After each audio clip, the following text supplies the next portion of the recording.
The royal household entered a period of unprecedented concern in early 2026, prompted by growing reports of the welfare of Master Archie and Lady Lilibet, children of Prince Harry and Meghan Markle. Princess Anne convened an emergency session at Buckingham Palace on January 23, bringing together King Charles III, Prince William, the Duchess of Cambridge, Duchess Sophie, senior royal legal advisors, and representatives from the UK Department for Children and Families. Confidential sources indicate the meeting, lasting over 3 hours, produced what is now described internally as the most comprehensive child protection directive issued by the monarchy in more than 2 decades. The discussions centered on reports from Prince Harry's UK legal team, which flagged potential overexposure and commercial exploitation of the children in California. Before we begin today's royal update, I want to take a quick moment. Many of you watch these videos but haven't subscribed yet, and you don't want to miss the latest developments and fascinating stories from the world of royalty. Subscribing is completely free and keeps you up to date as everything unfolds. And while you're here, let us know, where are you watching from? Share it in the comments. It's wonderful to see viewers joining us from around the world. Internal documentation reveals that the children had become involuntary participants in a transatlantic struggle for image, brand, and influence. Lady Lilibet, aged 6, appeared in multiple promotional campaigns and brand partnerships, while Archie, aged 7, remained largely absent from public visibility. The contrast alarmed senior royals, raising concerns about emotional development, psychological health, and educational continuity. On January 24, Clarence House issued a formal statement condemning any attempts to commodify or exploit the children, emphasizing that safeguarding their welfare was paramount and consistent with royal ethical and constitutional standards. Within days, the monarchy began implementing unprecedented measures. Prince William, via legal counsel, issued cease and pause letters to all commercial partners involved with Lady Lilibet's projects, effectively freezing content that lacked independent oversight or guardian approval. Princess Anne requested that Prince Harry submit a detailed child protection framework, outlining how he intended to safeguard the children's physical, emotional, and educational well-being within a US-based environment. On January 28, Meghan Markle received a formal inquiry demanding explanations for withdrawing Lady Lilibet from accredited schooling, refusing psychological oversight, and committing her to extended media engagements. Under the Royal Descendants Clause, Clarence House also filed an official request with California state medical authorities to obtain full psychological and wellness reports for both children. While the overexposure of Lilibet captured public attention, Archie's extended absence triggered intense concern among palace members. Duchess Sophie reportedly remarked in a private session, "The silence of Archie is deafening. We must ensure he is not emotionally orphaned while his parents are in conflict." Confidential accounts describe Archie as exhibiting fear of cameras, emotional withdrawal, and limited social engagement. While Lilibet's schedule included content creation, product shoots, live streams, and educational projects totaling over 192 recorded hours in 3 months. This dynamic prompted high-level strategic planning. The Royal Child Preservation Council, RCPC, was established under Princess Anne's leadership, including senior legal advisors, independent pediatric psychologists, a liaison from the UK Department for Children and Families, and an international diplomat specializing in transatlantic child custody law.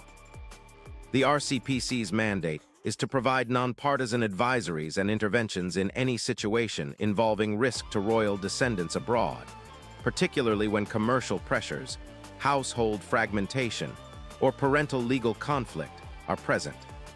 Legal counsel prepared contingency plans involving diplomatic engagement with US authorities should cooperation from Meghan Markle fail. King Charles III, while not yet activating emergency powers, authorized Princess Anne to pursue pathways for intervention under the Royal Descendants Clause, signaling the monarchy's readiness to protect the children's welfare. Sources confirm that this represents a deliberate, constitutionally grounded recalibration, placing child protection above public optics, brand interests, or parental conflict. The RCPC and Clarence House have emphasized that the objective is neither to challenge parental authority nor to reclaim the children as trophies, but to prevent reputational and emotional harm that could extend across generations. Simultaneously, Meghan Markle issued a public rebuttal through a virtual press conference on January 28, defending her parenting philosophy. She framed Lilibet's participation in branded content as empowerment rather than exploitation and justified homeschooling as protective, citing attention to emotional intelligence. However, palace documentation describes a contrasting picture: rigorous schedules, long hours, and structured media appearances that exceed recommended engagement for children under 7. Former contractors reported instances of emotional distress, including prolonged crying and heightened anxiety during filming, often dismissed by Meghan's team as normal resilience training. The monarchy's internal assessment identified potential risks to identity formation, arguing that premature commercial branding could undermine the children's autonomy and long-term well-being. These conflicting narratives set the stage for escalating legal and diplomatic measures, with both parties positioned for a standoff, in which the welfare of Archie and Lilibet became the central concern of the royal institution. By early February, the royal family had taken multiple steps to prepare for all scenarios. A private Windsor summit, proposed by Princess Catherine, aimed to mediate family dialogue away from public scrutiny and legal proceedings, while parallel contingency plans were drafted to enforce protections and uphold constitutional authority over the children's image and exposure. The stakes are profound. Beyond individual reputations, the monarchy is testing its capacity to intervene in the private lives of senior royal descendants abroad, balancing tradition, legal authority, and modern ethical expectations. With the RCPC operational, King Charles III actively engaged, and Princess Anne directing interventions, the institution signaled that it would act decisively if necessary to safeguard the children, demonstrating that even in the digital age, royal oversight extends beyond symbolic authority into tangible protective action. As February 2026 progressed, the unfolding situation surrounding Prince Harry, Meghan Markle, and their children began attracting global media attention. By February 3, British tabloids had secured confidential leaks regarding the RCPC's involvement, prompting a wave of coverage that ranged from sensationalist speculation to in-depth investigative reporting. Social media platforms amplified the narrative, creating polarized debates about parental rights, royal authority, and the ethical boundaries of celebrity influence over minors. Hashtags such as Protect Archie and Lilibet Freedom trended across multiple countries, while prominent journalists described the events as a constitutional and emotional maelstrom rarely seen in modern monarchy. According to internal palace reports, the intensity of public scrutiny increased the pressure on senior royals to act decisively yet discreetly. Clarence House and Buckingham Palace rapidly implemented a dual strategy: a public communications approach emphasizing child welfare, and a confidential legal approach preparing for potential U.S. jurisdictional complications. Princess Anne personally oversaw the drafting of official statements clarifying that the monarchy's concern is not punitive toward the parents, but focused on the children's long-term psychological health and safety. These statements were coordinated with senior legal counsel to ensure they did not infringe upon cross-border laws or appear coercive. At the same time, detailed documentation of Lilibet's media engagements and Archie's absences was collected, creating a chronological record intended for both legal review and historical preservation. By mid-February, several prominent media outlets had obtained footage of Lilibet participating in high-profile brand campaigns. Expert child psychologists, when interviewed off the record, described the schedule as exceptionally demanding for her age, noting risks associated with constant performance pressure and exposure to digital audiences. In parallel, sources close to Archie reported that he was increasingly reluctant to engage in family-sanctioned appearances or virtual interactions, heightening concerns about emotional withdrawal. Confidential reports circulated internally indicated that the RCPC had identified early warning signs of stress, including sleep disruption and social avoidance, which, if unaddressed, could have long-term developmental consequences. In response to mounting media scrutiny, Meghan Markle's team escalated their public relations campaign. Statements emphasizing modern parenting and empowerment through education and creativity were disseminated widely, framing the monarchy as outdated and intrusive.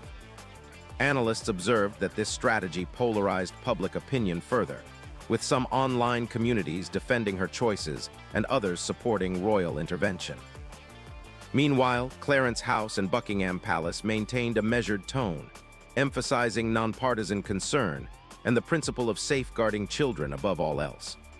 Private meetings between King Charles III, Princess Anne, and senior legal advisors focused on maintaining credibility, avoiding public missteps, and preparing for potential escalation if cooperation from the parents was not forthcoming. By February 17, the situation had reached a critical juncture. Confidential sources reveal that senior royal advisors prepared a multi-step contingency plan involving diplomatic engagement with U.S. authorities, potential injunctions regarding media use of the children's likenesses, and a structured approach to negotiating temporary educational oversight for Lilibet. Prince William was briefed to coordinate with U.S.-based legal counsel to navigate jurisdictional challenges while maintaining respect for parental rights. Simultaneously, palace communications strategists monitored social media trends and media cycles, ensuring that the monarchy's messaging remained consistent and authoritative without inflaming public sentiment. The combination of legal rigor and media management reflected an unprecedented intersection of constitutional duty and modern publicity dynamics. Despite these preparations, tension escalated dramatically during a February 19 virtual summit between senior royal advisors and Meghan Markle's legal team. According to internal reports, disagreements were sharp, with Markle's representatives resisting oversight measures while asserting parental autonomy. Discussions reportedly included the scope of schooling, psychological evaluations, public appearances, and commercial branding. Princess Anne emphasized the principle of proportionality. Intervention should only occur when evidence suggested harm or risk. Meghan's team countered with arguments emphasizing empowerment, independence, and the importance of flexible learning outside conventional frameworks. Sources describe the exchange as tense, yet procedural, setting the stage for continued negotiations under intense scrutiny. By the end of February, the situation had become a defining moment for the British monarchy's ability to protect royal descendants in the modern era. Public interest remained high, media narratives proliferated, and both sides prepared for further strategic engagement. Buckingham Palace documented every interaction meticulously, aware that future historical accounts would scrutinize every decision, every leak, and every public statement. The RCPC remained active, monitoring the children's welfare, providing psychological guidance, and coordinating with legal counsel to ensure readiness for any scenario. As Part 2 closes, the stakes are clear. The monarchy must balance constitutional authority, child protection, parental rights, and public perception, navigating a complex landscape where every action and statement carries global ramifications. The next phase promises escalation, potential legal confrontations, and the delicate interplay between private family dynamics and public expectation. March 2026 opened with a heightened sense of urgency inside Buckingham Palace and Clarence House. Following the intense February negotiations, legal counsel for the royal family initiated formal proceedings in coordination with U.S. authorities, aiming to establish temporary guidelines regarding Lilibet and Archie's education, media exposure, and public engagements. The process was delicate. Officials had to navigate U.S. jurisdiction without infringing on parental rights, while simultaneously ensuring the monarchy's reputation remained intact. According to internal briefings, lawyers emphasized the importance of documenting each step, anticipating potential challenges in both courts and the court of public opinion. Social media and global news outlets erupted as early reports leaked. Headlines framed the developments as a transatlantic royal showdown, with commentary ranging from supportive analyses of the monarchy's duty of care to sharp criticism of perceived overreach. public opinion was sharply divided. Advocacy groups for children's rights issued statements urging caution and emphasizing psychological well-being, while celebrity commentators and influencers praised Meghan and Harry for resisting interference. Hashtags including royal rights, protect Archie, and let Lilibet grow reflected the polarized public discourse. Analysts noted that the virality of social media coverage was shaping, and in some cases constraining, the legal strategies of all parties. Meanwhile, Meghan Markle's team prepared a counter-narrative emphasizing personal freedom, creativity, and modern parenting. High-profile interviews and curated social media posts highlighted the children's achievements and happiness, portraying royal intervention as antiquated and controlling. According to private communications obtained by investigative reporters, Markle's advisors argued that public pressure could serve as leverage, framing compliance as unnecessary and potentially harmful to family autonomy. The palace monitored these developments closely, recognizing that any misstep could escalate the situation into a prolonged public relations crisis. In mid-March, formal proceedings commenced in U.S. federal court. Legal filings detailed concerns about the children's well-being, citing evidence from psychologists, educational consultants, and independent child welfare specialists. The filings requested limited oversight measures, such as educational planning coordination and restrictions on the commercial use of the children's likenesses. The strategy was framed as non-punitive, focusing solely on safeguarding the children. Markle's legal team responded with detailed objections, emphasizing parental rights, constitutional protections, and the benefits of flexible educational approaches. Court observers described the filings as strategically calculated and meticulously documented, reflecting high-stakes negotiation under intense public scrutiny. While the legal process unfolded, internal palace communications revealed intense deliberations over public messaging. Senior advisors recommended maintaining a calm, neutral tone, stressing the monarchy's commitment to child welfare rather than interpersonal conflict. Simultaneously, teams monitored leaks and misinformation campaigns, aiming to correct inaccuracies without amplifying sensationalist narratives. The coordination required a combination of legal, psychological, and media expertise, demonstrating the complexity of modern royal crisis management. Officials recognized that the outcome could establish precedent for the monarchy's engagement in international child welfare cases involving high-profile individuals. By late March, tensions reached a peak when social media amplification caused unexpected ripple effects. Advocacy campaigns and viral videos intensified scrutiny, while some tabloids framed the situation as a royal standoff between tradition and modernity. Public debates frequently misrepresented legal filings and statements, requiring palace communications teams to issue clarifications and updates. According to internal reports, officials also prepared contingency scenarios, including emergency travel protocols, mediation sessions, and potential private negotiations with U.S. authorities. The combination of media amplification, legal complexity, and cross-border jurisdiction created a situation of unprecedented delicacy for the royal family. April 2026 brought a tense quiet before what insiders now call the Windsor summit. Behind closed doors, Buckingham Palace and Clarence House were coordinating last-minute protocols to ensure the safety, privacy, and emotional well-being of Archie and Lilibet. Princess Anne personally oversaw the creation of a comprehensive framework, the Royal Child Preservation Council's emergency protocols, designed to mediate, monitor, and record every interaction for transparency. Psychologists and child welfare specialists were assigned to discreetly observe, prepared to intervene if signs of distress were detected.